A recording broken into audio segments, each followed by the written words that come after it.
Gracias. Muchas gracias. Muchas gracias a todos. Gracias. Hola, buenas noches. Bienvenidos al programa. Yo soy Jaime Bailey. Hoy es jueves 20 de diciembre. Estamos saliendo en vivo y en directo. Son las 9 en punto de la noche aquí en Miami. En un momento voy a conversar con un brillante periodista venezolano, corresponsal del diario El País de España en Caracas, Alonso Moleiro. Anoche me he leído su libro de conversaciones con el mítico Teodoro Petkov. Y Alonso Moleiro ha tenido mucho éxito como periodista, no solo en prensa escrita, pero también en la radio. Me parece que trabajaba en tal cual el diario de Petkov, ¿verdad? No se pierdan a Alonso Moleiro. Siempre me interesa a mí la visión de alguien que está allá, ¿no? Y que sufre las privaciones de la vida diaria venezolana allá. Desde acá la mirada carece de ese valor, ¿no? Bueno, vamos a recorrer juntos la actualidad. Tenía que dedicar el programa a varias personas, pero no anoté los nombres. Lo diré luego. El presidente Trump ha ordenado, contra el consejo de sus propios asesores y de los altos mandos militares, ha ordenado retirar a los 2.000 soldados de Estados Unidos en Siria. A mí no me parece una mala idea. Trump dice que la guerra contra el Estado Islámico ha sido ganada. Sus aliados europeos se permiten discrepar. Lo cierto es que las tropas están de regreso a casa. Donald Trump ha provocado un profundo estupor al ordenar en solitario y sin encomendarse a nadie la retirada de las tropas estadounidenses de Siria. Contra la opinión de los altos mandos militares, de los consejeros de seguridad y de legisladores de su propio partido, el presidente ha anunciado el repliegue militar con el argumento de que el grupo Estado Islámico ya ha sido vencido. Hemos estado luchando durante mucho tiempo en Siria. He sido presidente durante casi 2 años en los que hemos combatido y ganado al grupo Estado Islámico. Les hemos vencido, les hemos aplastado, hemos recuperado el territorio y ha llegado el momento de que nuestras tropas regresen a casa. Bueno, en principio me parece que no es una mala idea desconfiar de Trump, ¿no? Estas palabras victoriosas, sospechosamente épicas, hemos ganado, volvemos a casa en vísperas de Navidad. Bueno, supongo que es un mensaje que halaga a una parte de su base fanática, ¿no? Siempre decir hemos ganado una guerra suena bien, pero en realidad la guerra en Siria ha sido perdida. El Estado Islámico ha sido diezmado, no solo por las tropas norteamericanas, pero también por las tropas sirias, a órdenes del matarife Assad, y también por los bombardeos de los rusos, ¿no? Pero la guerra en Siria ha sido perdida. La vasta guerra en Siria ha sido perdida porque la dictadura de Assad no ha caído ni va a caer. Obama no quiso confrontarla, no quiso usar su aviación para bombardearla, y Trump ahora se repliega, lo cual constituye un éxito en toda la línea de los malos, de los más crueles y desalmados en ese país. O sea, el dictador Assad, hijo a su turno de un dictador igualmente inescrupuloso, su padre, capturaron el poder a principios de los 70s y sobre todo el gran ganador aquí es el autócrata ruso Putin. Estados Unidos cede terreno, Rusia, que se metió en la guerra de Siria para mostrar músculos, ha prevalecido. Por eso algunos senadores, entre ellos Marco Rubio, reprueban la decisión de Trump. Yo, que no soy trumpista, creo que en términos de política real, desprovista ya de ideales o de principios, la guerra en Siria estaba perdida. Entre los senadores, tanto demócratas como republicanos, la reacción fue de sorpresa y disgusto. ¿Se tomó esta decisión siguiendo el consejo de los mandos militares o ignorando su opinión? Eso es lo primero que me pregunto. El hecho de que Estados Unidos se esté retirando o vaya a retirarse de Siria significa que hemos entregado el país a Rusia y sobre todo a Irán. Unos 2.000 militares estadounidenses han empezado ya a retirarse del norte de Siria, donde combatían junto a las milicias kurdas, que se quedan solas y en una situación complicada. El repliegue también deja vía libre a los aliados de Bashar el-Assad, es decir, Irán y Rusia, lo que cambia el equilibrio de fuerzas en la región. El asunto es muy complejo porque, por un lado, uno quisiera creer que los Estados Unidos son un faro moral en el mundo y son un país que promueve activamente, aún usando la fuerza, la libertad, la democracia y los derechos humanos. Dicho lo cual, en la práctica, la mayor parte de los países del mundo árabe no conocen las tradiciones democráticas, las libertades no tienen arraigo allí y resultan bastante ingobernables.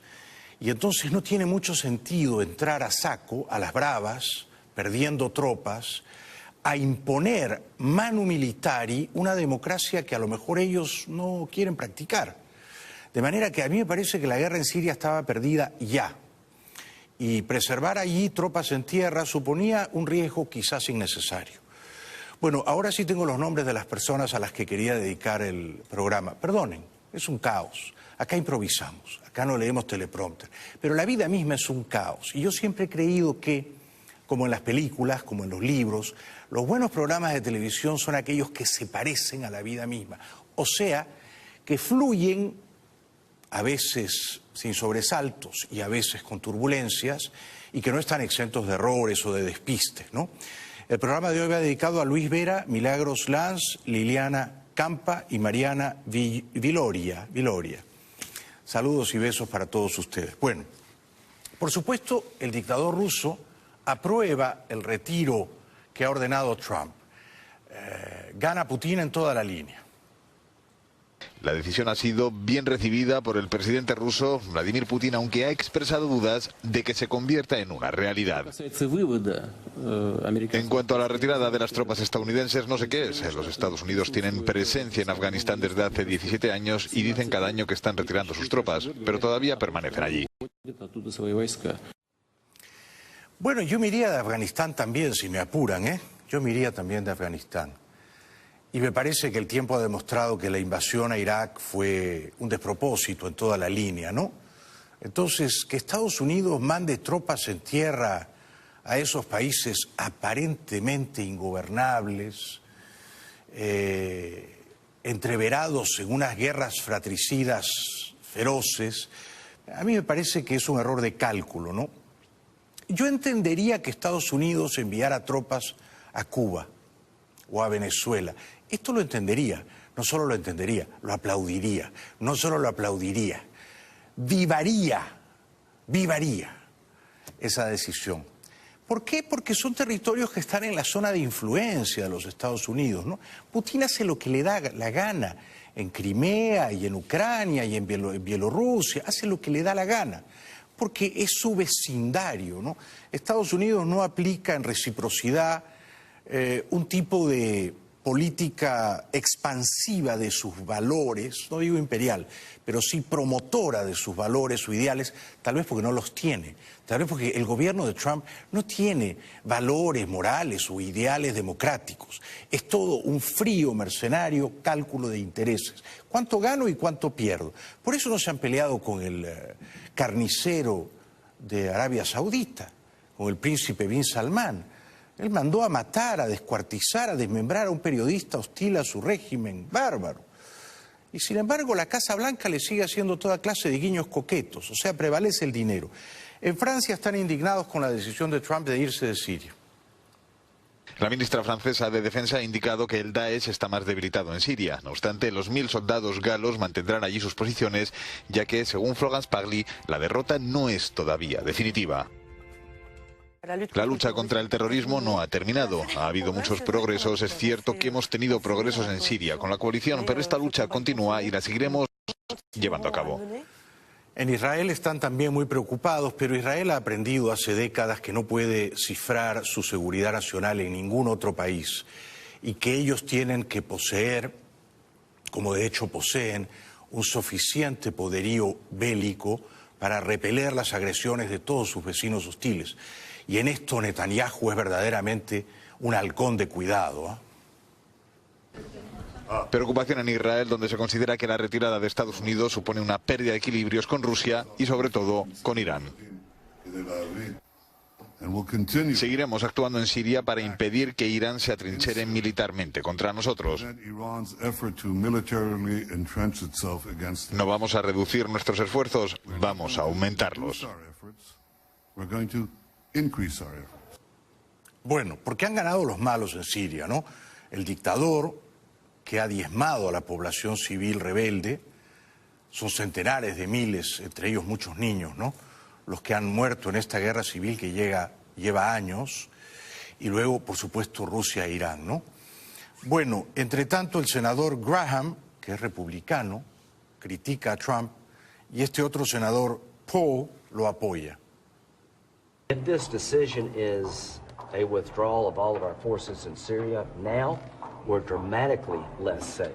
This is an Obama-like move. ISIS would not be alive today if it were not for Obama's decision to withdraw from Iraq.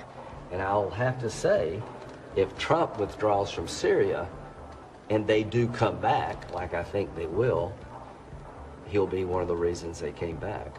For the first time in my lifetime, we have a president with the courage to declare victory and bring the troops home. What makes us less safe is that we keep involving our troops in one war theater after another. Bueno, es raro que este muchacho, a mí me gusta Ryan Paul, ¿así se llama? Ya no me acuerdo cómo se llama. Es una señal de que sí, Paul es su apellido. Ya yo estoy gaga, estoy viejito. No me acuerdo ya los apellidos. Me gusta porque es un libertario. Este está a favor de que la marihuana se venda libremente con fines recreativos. Y esta gente a mí me cae bien. O sea que está en la derecha, pero es una derecha liberal, agnóstica, anticlerical y antimilitar en la medida en que la fuerza militar hay que usarla cuando puedes ganar la batalla. Ahora, si no la vas a ganar, entonces mejor te retiras. Y este es el caso de Siria, ¿no? Pero Francia, Reino Unido y Alemania están en contra de la decisión.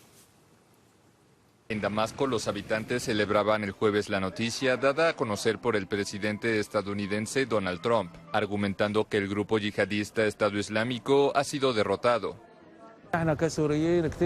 Como sirios estamos muy felices con la decisión porque garantiza la unidad del territorio sirio. Claro, la decisión llegó después de discusiones entre países que querían una parte de Siria y confirma el fracaso de la ambición de estos países para ocupar Siria. Bueno, Putin está encantado, pero los alemanes, los ingleses y los franceses se encuentran disgustados con Trump o se sienten traicionados porque el presidente de Estados Unidos no les contó nada. Pero ya conocemos cómo son los modos imperiales, caprichosos, antojadizos de Trump, ¿no? Francia, Reino Unido y Alemania, todos aliados de Estados Unidos, rechazaron el anuncio de retirada asegurando que el grupo extremista está lejos de ser derrotado. Por su parte, el presidente ruso Vladimir Putin celebró la postura de Trump. Estoy de acuerdo con el presidente estadounidense. Hemos alcanzado cambios significativos contra el terrorismo en ese territorio y hemos dado serios golpes al grupo Estado Islámico en Siria. Los Obama se han quedado a vivir en Washington porque una de sus hijas no ha terminado todavía el colegio, han comprado una casa lindísima en un barrio que se llama Calorama, en la misma calle donde tiene una casa Jeff Bezos. Bezos se ha comprado 2 casas, cada una costó más o menos 10 millones, ¿no? Y son unas mansiones divinas, divinas. Qué linda ciudad Washington, yo tuve la suerte de vivir 3 años ahí. Y Obama, que es un gran tipo, bueno, yo sé que aquí la gente de derecha lo odia, cree que es comunista, que traicionó a los cubanos, y yo puedo entender toda esa carga sentimental contra Obama, pero yo creo que hecha las sumas y las restas fue un presidente bastante decoroso. Pero sobre todo creo que es un buen tipo. Esto no me atrevería a decirlo de Trump, ¿no? Creo que es un tipo de buena entraña, generoso, de buen corazón, y por eso se disfrazó de Papá Noel y fue a un hospital en D.C., a visitar a niños enfermos que por supuesto estuvieron conmovidos de ver la repentina aparición del expresidente disfrazado de Papá Noel. Barack Obama asumió un nuevo papel, el de Papá Noel. Al acercarse la Navidad, el expresidente de Estados Unidos realizó una visita sorpresa a niños enfermos en Washington. Usando el característico gorro rojo y blanco y cargando una bolsa gigante, Obama cambió la rutina de este hospital infantil. El demócrata fue recibido con algarabía y emoción por el equipo y los pacientes. El exmandatario hizo bromas y distribuyó regalos y abrazos. El presidente número 44 de Estados Unidos sigue viviendo en Washington. En 2017, Obama también se había vestido de Santa Claus para visitar a estudiantes de enseñanza media en una organización no gubernamental. Yo creo que parte de la sabiduría de Obama consiste en rebajar el ego, ¿no? Y en cultivar la humildad. La humildad es un bonsái, es una plantita delicada que no suele crecer en el jardín de los políticos, ¿no? No suele crecer en el jardín de los poderosos. Pero es bueno irrigarla de vez en cuando, yo creo, porque es una buena consejera. Todos los que tienen poder lo van a perder más o menos pronto, incluyendo el amigo Trump, que lo más probable es que lo pierda en un par de años. Y luego vuelves a ser un ciudadano, ¿no? Y si te has portado mal y has abusado del poder, entonces vas a tener que rendir cuentas a la justicia. Eso viene, tarde o temprano. Bueno, saltamos dos. Vamos a la expulsión del venezolano Carlos Pino. El gobierno de Duque ha expulsado a una suerte de diplomático encubierto de nombre Carlos Pino, ex aliado de las FARC, y lo han expulsado de Colombia por estar conspirando a la mala, ¿no? Por estar planeando aparentemente atentados terroristas. Y esto ha agriado aún más las ya tensas relaciones entre Bogotá y Caracas.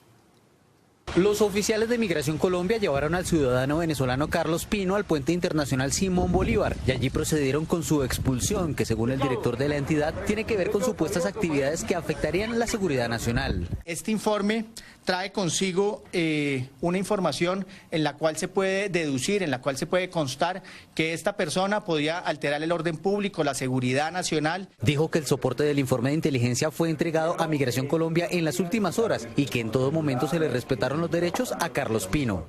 Es un trabajador de la Embajada de Venezuela, pero no está acreditado ante el gobierno nacional como diplomático. Se adelantó el debido proceso de manera rigurosa, de manera clara. No se puede quejar este amigo Pino, ¿no? Porque no lo han metido preso. Si estaba planeando actos ilegales, lo han podido encerrar en un calabozo. No, lo han devuelto a Venezuela. Debe de ser el único individuo que hoy jueves cruzó el puente en ese sentido, ¿no? Porque todos los demás lo cruzan en el sentido de salimos, huimos de Venezuela y nos refugiamos en Colombia. 4.000, 5.000 personas cada día, creo, más o menos. Este debe ser el único que hizo el recorrido inverso de Colombia a Venezuela. La esposa de Pino, pero ya se sabe que el amor ciega, ¿no? Dice que él es un angelito y que lo persiguen sañudamente por razones políticas. La esposa de Pino rechazó las explicaciones de Migración Colombia e indicó que se trata de una persecución política. Están tratando de hacer un montaje y de meterle a Carlos una cantidad de cosas, que el caso de mi esposo no sea usado como chivo expiatorio. Ante dicha situación anunció que acudirá a instancias internacionales. Todos los mecanismos legales, nacionales e internacionales, los vamos a usar. Finalmente se reveló que el teléfono móvil de Carlos Pino fue incautado por las autoridades y se mantiene en cadena de custodia, y ante cualquier requerimiento de la justicia en Colombia se pediría la extradición del ciudadano venezolano. Bueno, la esposa no parece una fuente confiable, ¿no? A lo mejor no sabía de las pillerías que estaba tramando, maliciando el amigo Pino. O a lo mejor sabía de ellas y las aprobaba y ahora hace esta impostura pública. Lo cierto es que el jefe de migración en Colombia, el señor Kruger, dice que Pino afectaba la seguridad nacional.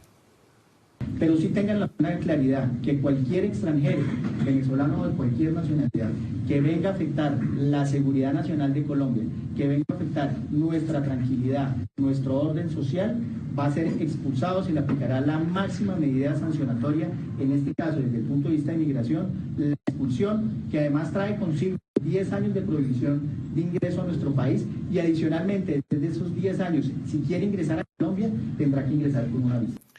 Estas son imágenes de Pino siendo entregado a las autoridades venezolanas, que lo reciben, por supuesto, con efusión y con abrazos y con palmaditas en la espalda, ¿no?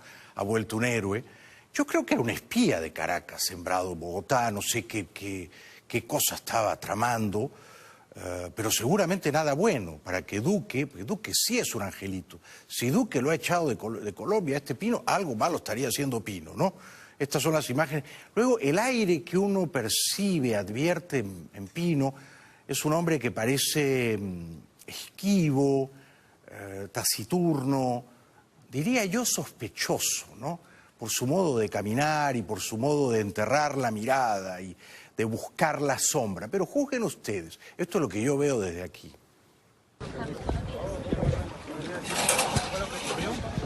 ¿Qué decirle a las autoridades colombianas?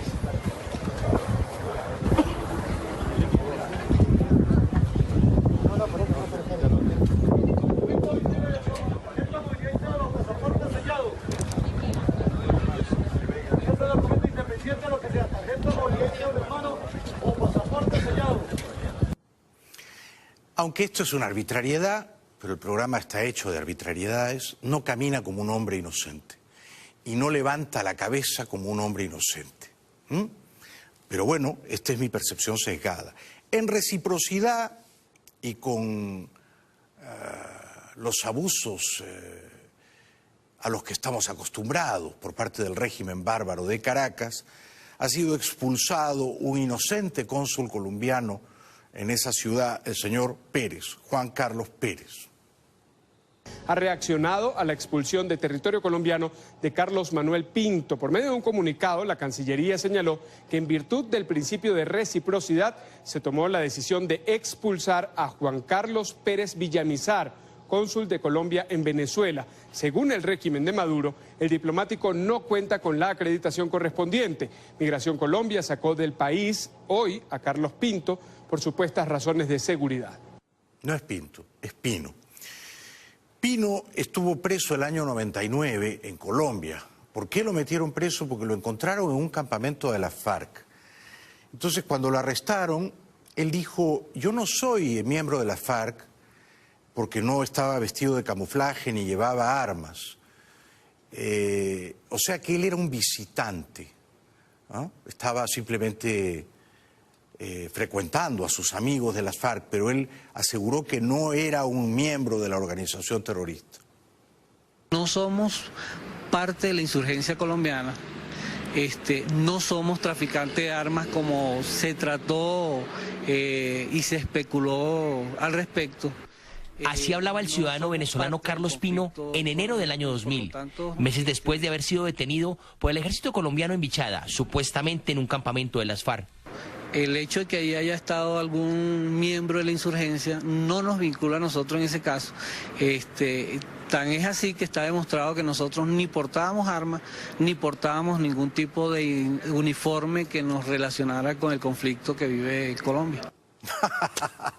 Pero no nos tome por tontos, amigo Pino. Si a usted lo encuentra en un campamento de la FARC, no hace falta que lleve el uniforme. Era usted un aliado, un amigo, un compañero de viaje, un asesor o un colaborador, lo que fuera, pero era usted parte de la sedición, evidentemente, ¿no? Además, el periodista le hace una pregunta que a mí no me parece demasiado a quemarropa o agresiva. Le dice, ¿y qué trabajo estaba usted haciendo allí en el campamento de la FARC?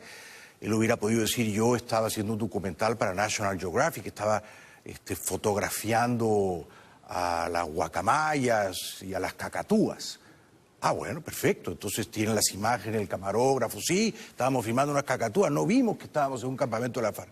Ah, bueno, perfecto. No, le preguntan, ¿y usted qué estaba haciendo ahí? Y él dice, ah, no, yo no se lo puedo decir, ¿ah? Junto con otros 3 venezolanos, fue procesado por la Fiscalía bajo cargos de rebelión y como presunto enlace de la guerrilla en negocios de tráfico de armas. ¿Qué pasó en el momento de la captura? ¿Ustedes en qué trabajo estaban realizando? Bueno, cada uno, eso no te lo puedo contestar porque cada uno de los que estamos detenidos estaba haciendo una actividad diferente y por su cuenta. El hecho de que nosotros seamos venezolanos y no nos encontremos en un momento dado en un sitio, no nos vincula a nada. En su momento, el ejército informó que las capturas de Pino y los otros 3 venezolanos ocurrieron en una operación contra un campamento del jefe guerrillero alias el Negro Acacio. Por el que fuimos llamados a indagatoria. No quiere decir que estaba haciendo, dice cada uno hacía un trabajo distinto y yo no le voy a contar qué trabajos hacían. ¿Qué trabajos hacían? ¿Era el cocinero del Negro Acacio? ¿Le ponía los vallenatos al Negro Acacio? bailaba con las señoritas adolescentes secuestradas y violadas por sus amigos de la FARC. Algún trabajo estaba haciendo que no quiere confesar, un quehacer doméstico, una faena, que nos diga qué estaba haciendo ahí. Si no nos dice que estaba haciendo así ahí, yo puedo sospechar que algo malo estaba haciendo ahí. Sobre todo porque estaba en compañía de muy malas, abyectas personas. Estaba en un campamento de un grupo terrorista. Entonces, no basta con decir yo no estaba vestido de terrorista, ¿no? Pero bueno, por algo lo han echado de Colombia, evidentemente, ¿no? En lo que a mí respecta, si este es un espía y estaba tramando, urdiendo atentados violentos contra el gobierno de Duque, debería haber sido juzgado en Colombia y no enviado generosamente a Venezuela. No sé si Maduro hubiera hecho lo mismo, ¿no? Si Maduro pilla a un espía colombiano comprando drones para hacérselo reventar arribita de la testa deshabitada, yo no creo que lo devuelva así tan graciosamente a Bogotá. No creo. Bueno, saltamos dos y vamos a senadores opinando, antes de ir a la publicidad. Senadores colombianos opinando del caso Pino. Vamos a pedirle explicación a los encargados de la migración, porque entiendo que el encargado de migración está ahí precisamente para favorecer y para hacer políticas que favorezcan a los migrantes. Este es el primer caso. Aquí lo claro es que hay garantías y que el señor Pino estaba haciendo espionaje en Colombia, fundado en un tema que decía que era básicamente proteger derechos fundamentales. Yo creo que en Venezuela sí que se necesita proteger derechos fundamentales y por eso que se vaya a su país a proteger esos derechos fundamentales. Puedo dar fe de que es un hombre transparente, un hombre recto. El senador Cepeda, que es de la izquierda chavista colombiana, puedo dar fe de que es un hombre transparente, translúcido, es Pino, transparente. Bueno, lo que se le transparenta a Pino es que no es un demócrata, ¿no? Es un petardista. Esto es lo que se le transparenta. Que sea un hombre recto, lo dudo. No sé, había que definir qué cosa es rectitud para Cepeda. Bueno. Tenemos que ir a la publicidad, ahora sí. Luego voy a compartir con ustedes todos los insultos, y no son pocos, ¿eh? Algunos son hilarantes, otros cacofónicos, vertidos o evacuados o vomitados hoy por Maduro contra Duque. Duque además no hace nada para provocar esa andanada de vitriolo contra él, al contrario. Duque cada vez que puede hace control de daños y dice, nosotros no tenemos un lenguaje belicoso o pugnaz contra Venezuela, no queremos irnos a la guerra. Pero Maduro quiere arrastrar a Duque a una guerra, si tan siquiera verbal, ¿no?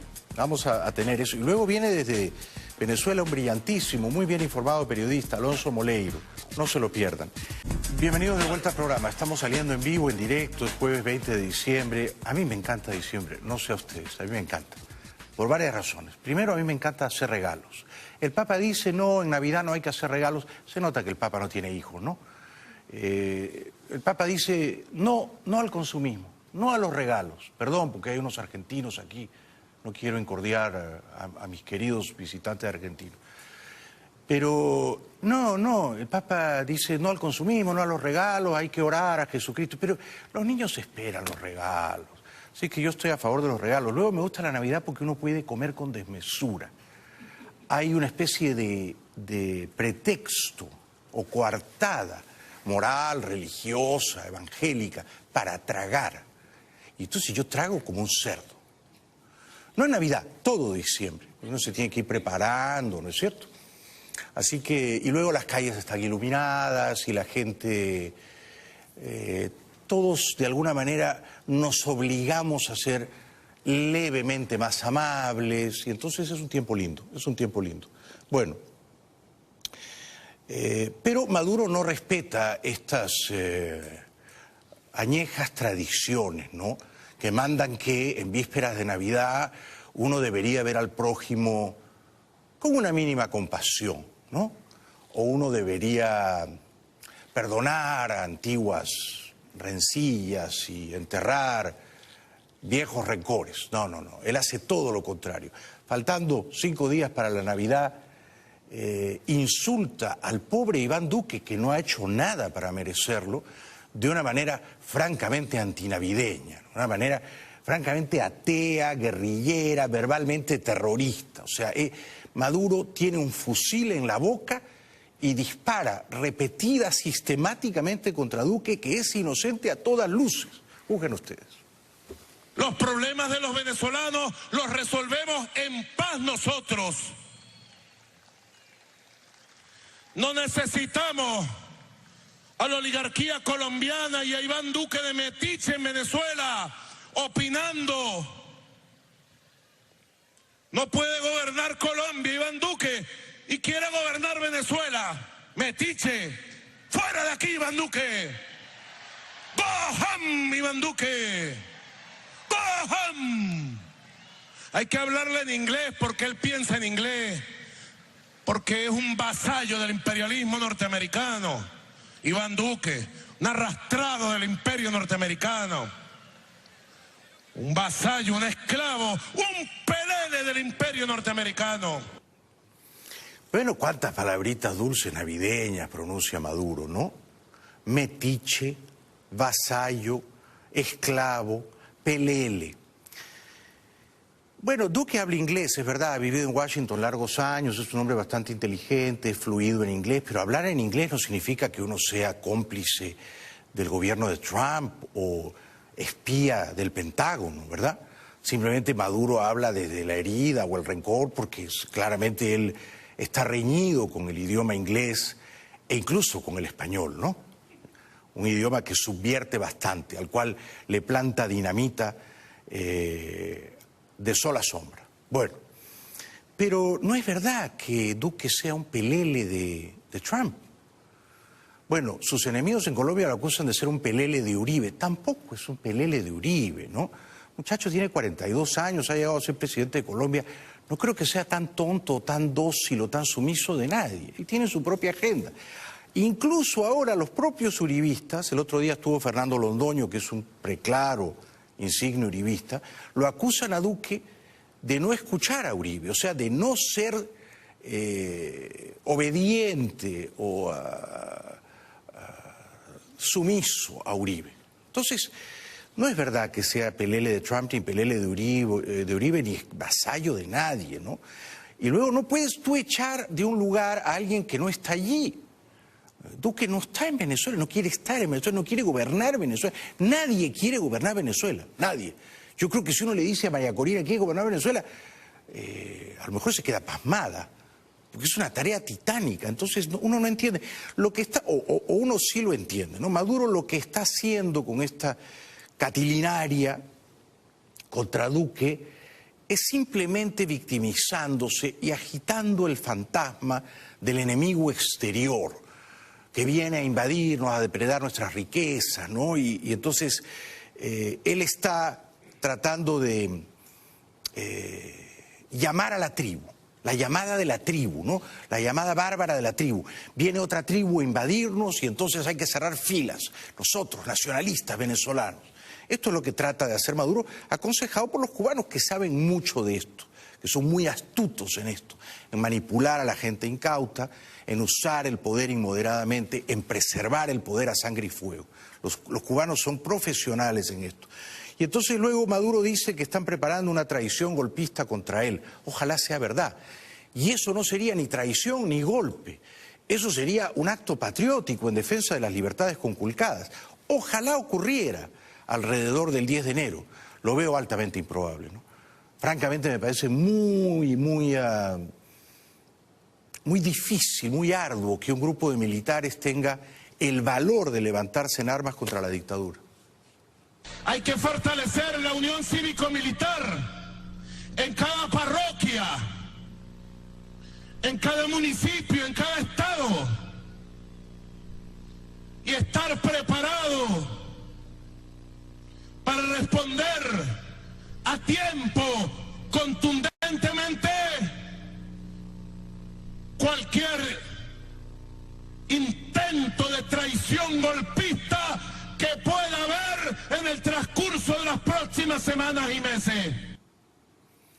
La más grande traición que se ha cometido en Venezuela en los últimos 20 años la han perpetrado ellos, los chavistas, y la víctima de esa traición, de ese acto de perfidia, son los venezolanos pobres, que se han muerto de hambre o que siguen muriéndose de hambre, que han tenido que marchar por millones, caminando, desfalleciendo, buscando un plato de comida, muchos de los cuales además cifraron sus esperanzas en Chávez, ¿no? Ellos son los traicionados, ¿no? Ellos son las grandes víctimas de la traición chavista, ¿no? Del saqueo chavista. Luego, las riquezas de Venezuela me parece que también han sido traicionadas porque no han sido usadas en beneficio del pueblo, ¿no? Del futuro, de los jóvenes, de los niños. Venezuela es hoy un país hincado de hinojos, postrado de rodillas ante los chinos y los rusos y los cubanos. Y esta es una otra traición, ¿no? Entregar los recursos, las reservas del país que han sido depauperadas a los cubanos o a los rusos o a los chinos, ¿no? Entonces no tiene moral alguna, no tiene autoridad moral ninguna Maduro para hablar de traiciones. Él es un felón, él es el procónsul de La Habana en Caracas, ¿no? Y quienes mandan verdaderamente en Caracas son los que están en La Habana. Maduro dice que hay mucha corrupción y que él va a luchar denodadamente contra ella. Viene a descubrir esto 20 años después, por el amor de Dios. Es verdad que hay un enemigo imperialista que nos sabotea, nos persigue, etcétera, etcétera, es verdad. Y que es el enemigo principal de la felicidad del pueblo, de la paz y la independencia nacional, eso es verdad. Es verdad que hay una guerra económica que tenemos que derrotar con el programa de recuperación, crecimiento y prosperidad, es verdad. Pero también es verdad que hay mucha corrupción, hay mucha indolencia, hay mucho burocratismo. Hay muchos bandidos por ahí aprovechándose de los cargos para robar al pueblo. También es verdad. Bueno, habla el jefe de los bandidos, ¿no? Habla el capo de la mafia, el capitoste, el cabecilla de una gavilla de ampones. En Venezuela no hay un partido político en el poder, no es tampoco una dictadura ideológica. Nadie podría decir que el señor Cabello tiene una ideología, ¿no es cierto? Es simplemente un atajo de truhanes, ¿no? Es una banda de criminales que usurpa el poder. Y entonces Maduro no es ajeno a la corrupción, la denuncia de un modo retórico, altisonante, pero él no es ajeno a la corrupción.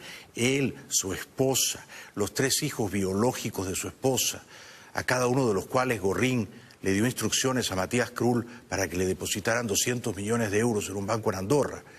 Los sobrinos de su esposa que están presos en una cárcel de Nueva York por narcotraficantes. El régimen, todo el régimen que sostiene a Maduro, los generales vendidos como Padrino y Reverol y tantos otros, Benavides Torres, los Tareks, el Aizami, Saab, no se diga los hermanitos Rodríguez, Jorge, Delcy, los hermanitos Cabello. Todos son ladrones, todos están sentados sobre fortunas malavidas. Entonces, no le podemos creer a Maduro cuando dice que va a perseguir a los bandidos, porque él es el jefe de los bandidos. Bandidos, ladrones, que se disfrazan de rojo rojito y han robado la patria. La lucha contra la indolencia, el burocratismo y la corrupción. Caiga quien caiga. Caiga quien caiga. Irreductible frente a la indolencia y la corrupción. El sacaperras de Maduro. ¿No le gusta esa palabra? Es la primera vez que la uso aquí contra el dictador venezolano. Es un sacaperras. La leí recientemente y no sabía qué era y fui al diccionario. Y es perfecto para Maduro, porque el sacaperras es alguien que va consiguiendo dinerillos por abajo, mal habidos, y es un sacaperras. es un pesetero que va a pedirle, le pasa el sombrero a los rusos y a los chinos, un sacaperras de Maduro. Pero en realidad el adjetivo más musical que he hallado para describir a Maduro es un auténtico mojón. Un auténtico mojón. Lo digo ahora que es Navidad. Publicidad, y luego viene un gran periodista venezolano, Alonso Moleiro, que ha publicado un libro fantástico. Conversaciones con Petkov, Teodoro Petkov, solo los estúpidos no cambian de opinión. Me lo he leído anoche y es una delicia. Regresamos con Alonso después de la pausa. Bueno, en el Parlamento británico, que es una fiesta y donde hay un señor llamado Andrew Bailey, la primera ministra Theresa May fue aparentemente insultada por el líder laborista James Corbyn, que le habría dicho mujer estúpida. I've got some advice for the right honourable gentleman. Look behind you. They're not impressed and neither's the country.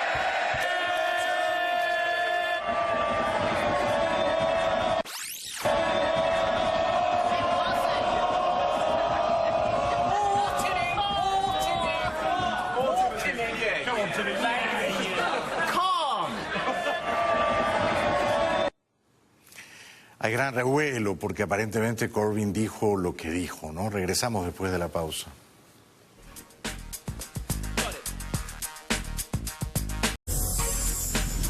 Bueno, con todo lo que han robado 12 años y con la montaña de evidencias irrefutables en su contra, es un escándalo que la expresidenta argentina Cristina Fernández no esté presa todavía.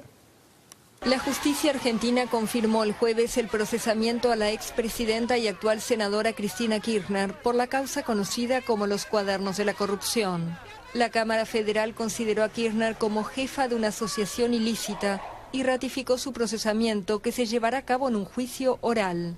También confirmó el pedido de prisión preventiva que ya había hecho el juez Claudio Bonadío y un embargo por un monto de 1.500 millones de pesos, equivalente a 38 millones de dólares.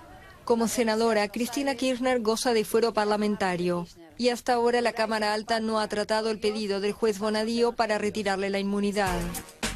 Regresamos después de la pausa.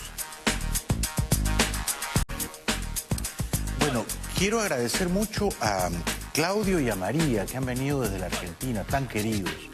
Genial, yo tendría que entrevistar a Claudio una noche.